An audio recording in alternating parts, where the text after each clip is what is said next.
કેળાની આડઅસર અને કેળામાં વિશ્વ સૌથી વધુ વપરાશમાં આવતું ફળ છે કે કેળામાં સ્વાસ્થ્ય માટે ફાયદાકારક માનવામાં આવે છે. તેમાંથી ઘણા પોષક તત્વોમાં હોય છે કે જે શરીરને રોગથી બચાવે. કાચા કેળા અને પાકેલા કેળા બંનેના હોય છે કે વિવિધ વાનગીમાં થાય છે કે કાચા કેળા કરતાં પાકેલા કેળાનો વધુ ઉપયોગ થાય છે. અને કેળામાં ભરપૂર માત્રામાં ફાઇબરમાં પોટેશિયમ હોય છે કે શરીરના ફાયદામાં આપે છે કે શરીર માટે ફાયદાકારક. કેળા કેટલાક લોકો માટે હાનિકારક પણ સાબિત થઈ શકે છે. 5 લોકોમાં જ કેળા ખાવાની તકલીફ પડી શકે.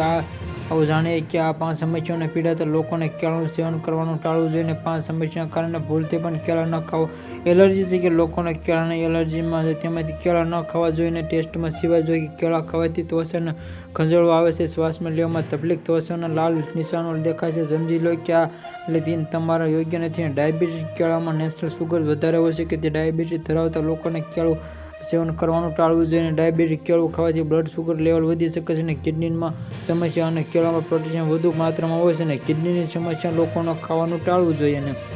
અને કેળામાં રહેલા પોટેશિયમ કિડનીની સમસ્યા વધારી શકે છે. કે માઇગ્રેશનમાં પીડાતા લોકોને કેળાથી બચવું જોઈએ કે ખાવાથી મેગ્નેશિયમ થઈ શકે છે કે પેટમાં ગેસનું ફૂલવું અથવા અન્ય પાચન સમસ્યાને કારણે ખાવાનું ટાળવું જોઈએ. બરાબર પચાવી શક્તિ. કેળા ખાધા પછી પાચન સંબંધી સમસ્યા વધી જાય છે.